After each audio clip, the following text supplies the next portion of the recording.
in the book of St. John, in chapter 15,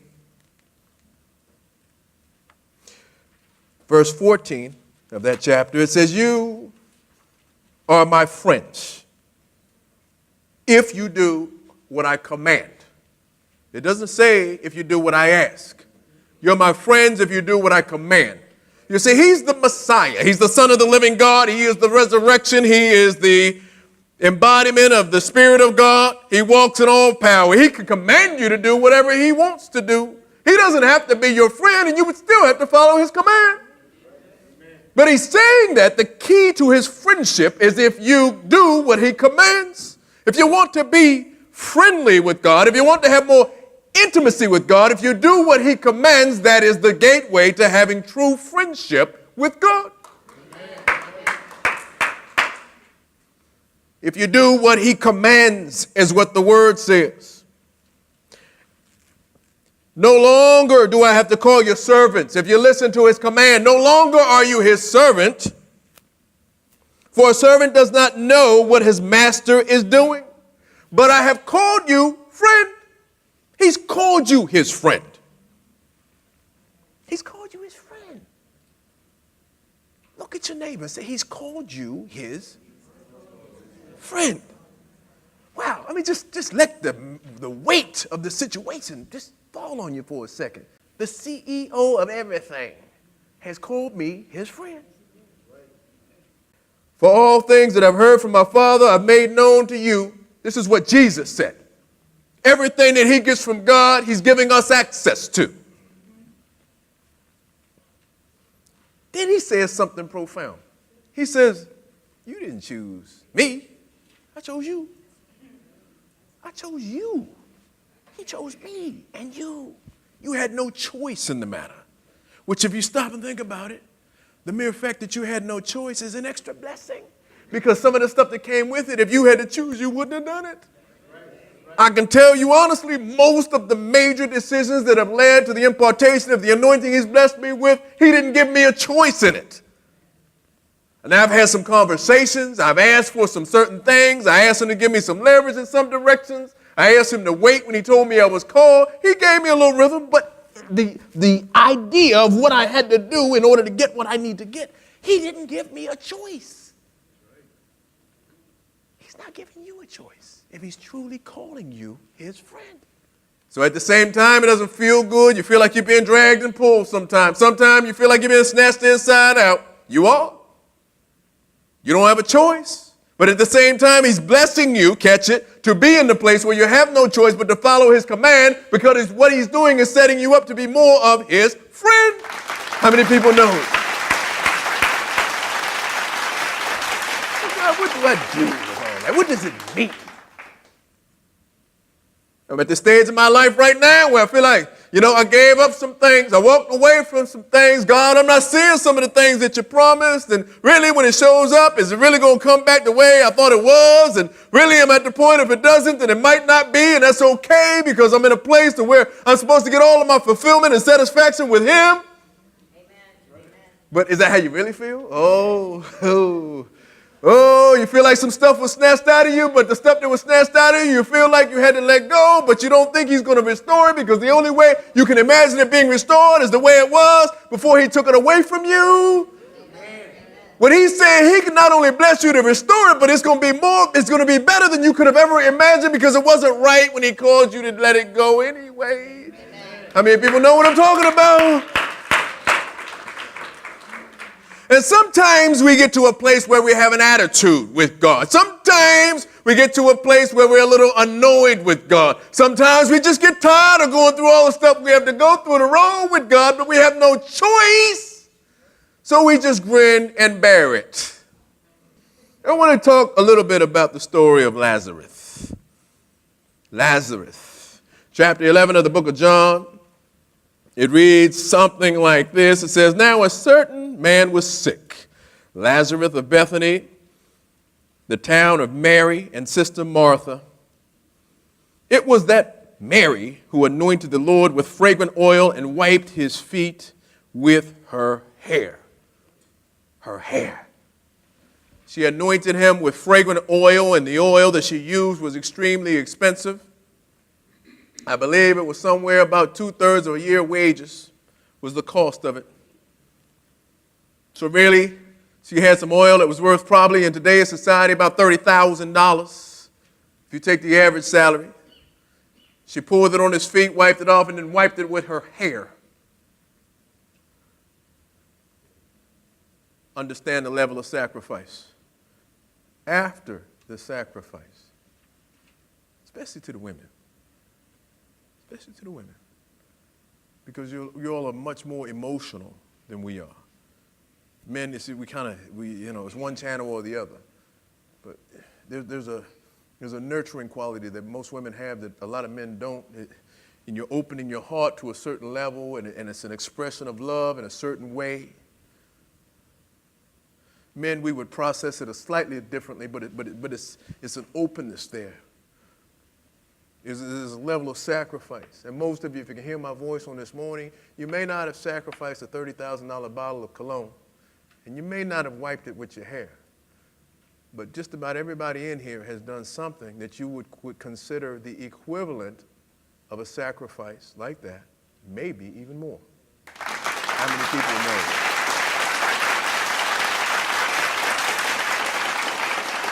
With that level of sacrifice, and it's probably not something that you've done recently, because if you did, you wouldn't be at the level of maturity to even understand what I'm saying. He wouldn't have even led you here this morning. So it's probably something that you've done a while ago that has given you a status with him, a friendship with him, a commitment with him, an understanding with him, a sweetness in your love and your fellowship and your intimacy with him that has lasted probably for months or years. There's a place of knowing him in here. And I don't care how eloquent your prayers are. I don't care how tight your walk is. I'm talking about your relationship with him. And in your relationship, there's an expectation of a give and take. Some of us have been wrestling with some stuff, and I'm not talking about traditional sin. I'm talking about some things where you're trying to get to the next level. And there's some things that he told you to do, and there's some things you expected of him. And some things he didn't give you, and you're halfway mad about it. In our core, we feel like Jesus should have been blessed me with what he promised me a long time ago. How many people know what I'm talking about? And God, why would you put me in the situation to need a blessing if you weren't going to bless me? And if you weren't going to bless me, why would you think I was going to get blessed? But I can't say anything to you because I don't want to murmur and complain, and I don't want to cost myself any more blessing. I don't want to lose any more time. But God, I'm feeling some sort of way because you got me looking like this today. Amen. See, I believe that's where Mary was. She poured out her $30,000 perfume on his feet. On his feet. And they weren't wearing shoes like this. They were wearing sandals, so them feet, I know they had to be crusty. Then she wiped it off with her hair. With her hair. That's love. She had a brother named Lazarus. And I believe the Bible doesn't say that, but I believe it was her. It was an affinity that she had for a little brother. If you've ever seen a sister and they have a little brother, they got a special, it's not just a brother-sister love, it's more like a mother-daughter, sister-brother type love. Them baby brothers, they just really love them. They would do anything. And I believe that's the type of love that Mary had for Lazarus. And Lazarus had gotten sick. So they sent a message to Jesus and said, Lord, behold, he whom you love is sick. He who you love is sick. In other words, you love me, Lord. I know you love me because I sacrificed for you. But it's not me that's sick. It's even more fervent because it was the little brother prayer. It's almost like a fervent prayer from a mother for a child. My baby brother is sick, Lord. Help him. It's not even for me. It's for somebody that I love really in a way more than me. I need you to move, God. I need you to remember my sacrifice. That's where Mary was. And she knew Jesus. She was his friend. She didn't just have an expectation. She knew who he was. She knew how bad he was. She knew how miraculous he was. And even if her faith wasn't there, even if her understanding wasn't there, she knew he could do anything. When Jesus heard that he was sick, he said to Mary, the sickness is not to death. In other words, he ain't going to die, but it's for the glory of God. Your situation is not to death. What you believe in God for is not death. It's just to see the glory of God. And Jesus loved Martha and her sister and Lazarus. In other words, he loved the whole family. So when he heard that he was sick, he stayed 2 more days. The word says he loved Martha, Mary, and Lazarus. He loved the whole family. And in the same sentence, it says because he loved them, he stayed 2 more days. Jesus stayed 2 more days because he loved her. Jesus left you in your situation longer than he would have because he loves you. Oh, catch it. See, if he leaves you there, there has to be no doubt that it's him that's bringing you out. Amen. No doubt. We had Brother Garrick give his testimony about them saying he was supposed to die. He was either going to die or be brain dead. Some of y'all might have missed that. And I believe God. I went, I prayed, I knew he's going to get up. That's not me, that's God. That's not me, it's because I know God. Amen. They had to say that he was going to be brain dead for him to lead me to go there. The best case is he'll be brain dead, but more than likely he's going to die. That's what they said. Is that right? They can't hear you. Are you dead? Are you brain dead? Okay. And if they had said, then you know what, he might be all right. Maybe, maybe not. If they said, well, he's just got a head cold and he'll wake up tomorrow. It's not the same thing. You had to see the miraculous nature of God.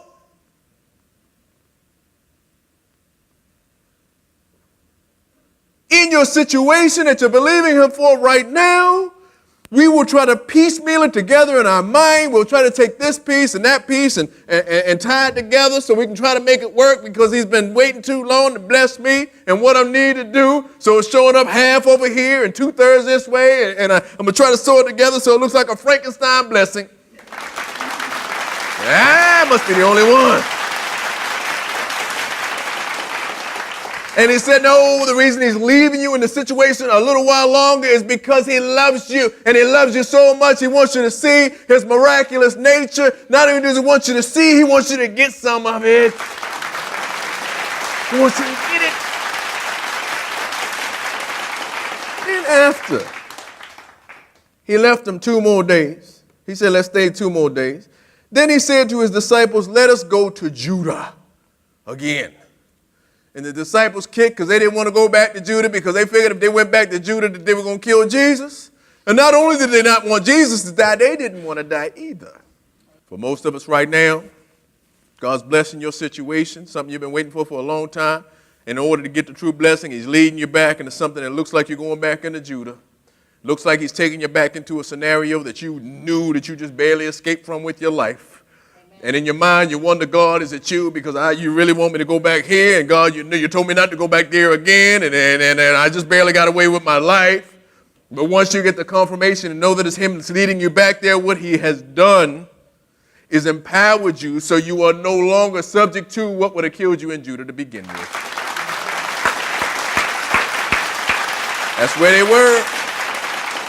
That's where they were. Jump with me really quick. Let me step it up a little bit. Verse 20 says, now Martha soon heard that Jesus was coming. She went to meet him, but when Mary was sitting in the house, now Martha said to Jesus, Lord, if you had been here, my brother would not have died.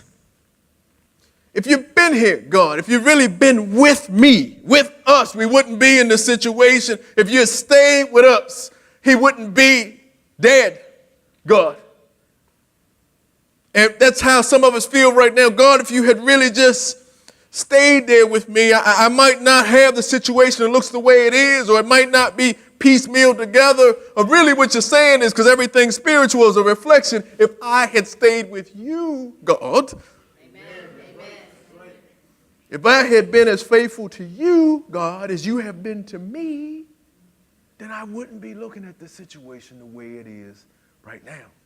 Whatever the imperfection is in your walk, the enemy will make you think that you missed it.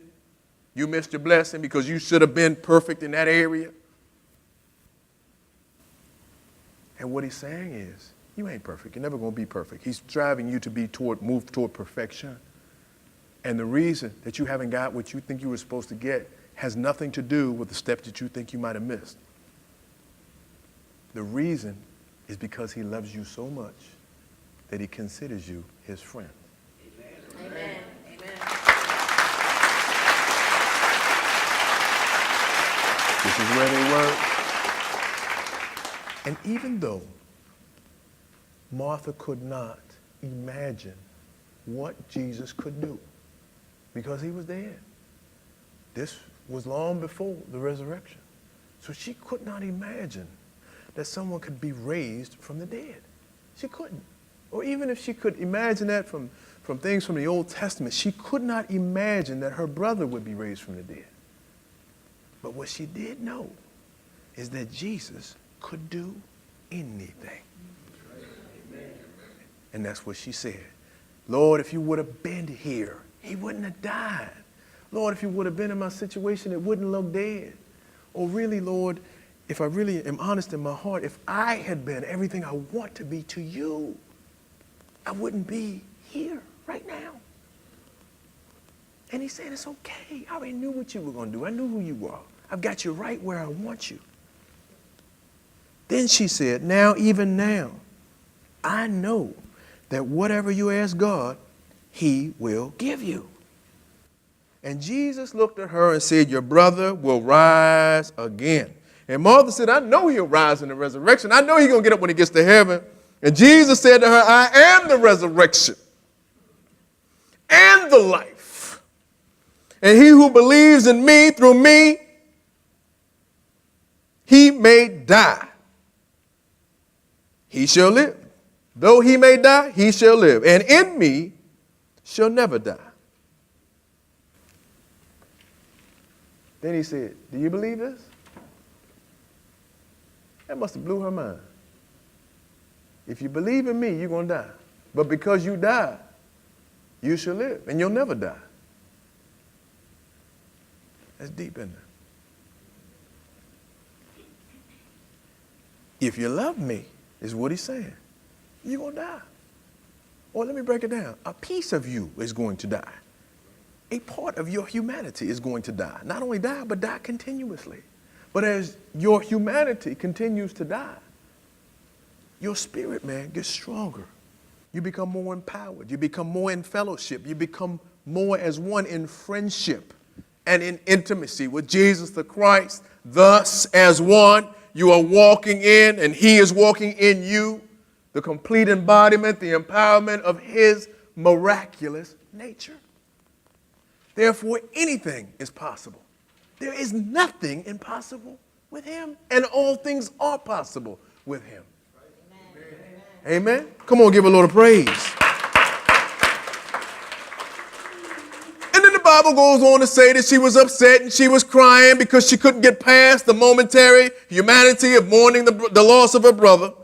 Verse 33 says, therefore Jesus saw her weeping, and the Jews came to see her weeping, and they groaned. He groaned in the spirit. He was troubled because her heart had touched his heart. And then he said, where have you laid him? In other words, it's time. Then the Jews said, see how he loved him? Verse 39 says, Martha, the sister of him who was dead, said to him, Lord, this time there's a stench, for he had been dead for 4 days. So therefore it was no doubt that he had died. It was no doubt that in the natural, the situation was dead, beyond repair to anything that we could do in our natural state of being. And for most of us, that's where we have been, and whatever situation comes to mind for you at this time. He allowed you to be in that place for a long time, to where you had no choice but to cry out to him to fix your situation. Not only to fix it, but to resurrect your situation. For most of you on this morning, the situation you've been standing and believing and praying about for the last year or 2 or 3 has miraculously been resurrected lately. Oh, how many people know what I'm talking about? But it's not perfect. He resurrected a situation that certainly should have been dead. You know it was him that blessed you with it. You can feel the flow in your situation that's been resurrected, but it's still not perfect. It still has some grave residue. It still has a little funk on it of decomposition. It's still walking in the grave clothes. In other words, the way that it looked before it died, you're still seeing some remnants of that. How many people know what I'm talking about on this morning? And Jesus said to her, after she said it's been dead for 4 days, he said, did I not say that if you would believe, you would see the glory of God? In other words, not only am I going to resurrect your situation, but I'm going to bless it. And all she could do was to see as far as she could see in the humanity. Because sometimes what we forget is when we walk through the valley of death with Jesus and we're praying and asking him to bless the situation and God fix the situation, the only reference point that we have in our mind is where the situation was before it died. And when he resurrects the situation, the resurrection is only step 1. Step 1. He came, he died, he got up, he was resurrected so that we may have life. But not only life, life more abundantly. So by the time he resurrects the situation, it has to be way more than it was before it died. It has to be even more than what you can imagine. He said, did I not tell you that if you believe, you would see the glory of God? Look at your neighbor and say, if you believe, you'll see the glory of God. And then he prayed. And he said, Father, I thank you for you have heard me. But God, I know you always hear me. Because of these people that are standing here, that's the only reason I'm saying this. That they may believe that you sent me. And he prayed 2 prayers. The first one was a very long church, eloquent prayer, very long and eloquent church prayer. He said, Lazarus, come.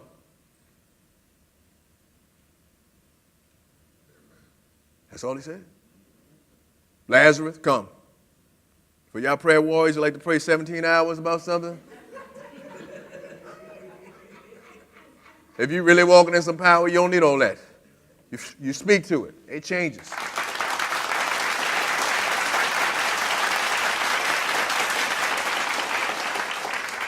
Lazarus, come. Verse 44 says, and he who had died came out, bound head and foot with grave clothes, and his face was wrapped with a cloth. He who had died. We're talking about Lazarus. But let's make it personal for a second. Your situation that you're still complaining about, that has been resurrected, as it has showed up, bound, head, foot, face, is still in the grave clothes. Instead of us looking at what isn't, look at what is. And if you can see the fact that your situation, that you know daggone well, was dead and stinking. Dead and stinking. 4 days dead and stinking. If you know that he fixed it and blessed you, not just with your eyes and your ears, but here, that piece of your soul that was void for a long time, like she must have felt about the death of her body, that part was restored. To even though she was seeing with her natural eyes her brother hopping out of the grave, bound up like a mummy, she was still seeing her brother hopping out of the grave. Amen. He was alive. Your situation has been resurrected. Your situation is alive. Stop looking at what isn't and look at what is. Because if you will look at what is, then you can get part two. Part two was when Jesus saw the grave closed, he knew what was happening. You know what he did? He looked at them and said, loose him and let him go. Yeah, it's deep, isn't it? It's so deep it's simple. So in closing, you've been commanded to follow his instruction. By following his instruction, he has made you, he's chosen you as his friend. As his friend, he's put you through incredible trials. Because he loves you so much, he's allowed you to stay in situations longer than he would have for anybody else. As a result of it, he's spoken into your situation that you thought was dead. He's resurrected it. And right about now, we have been complaining about the fact that our dead situation is hopping out of the grave, still wearing grave clothes. You had to believe him in order for it to be resurrected in the first place. All you have to do now is simply believe him to loose the grave clothes and let it go.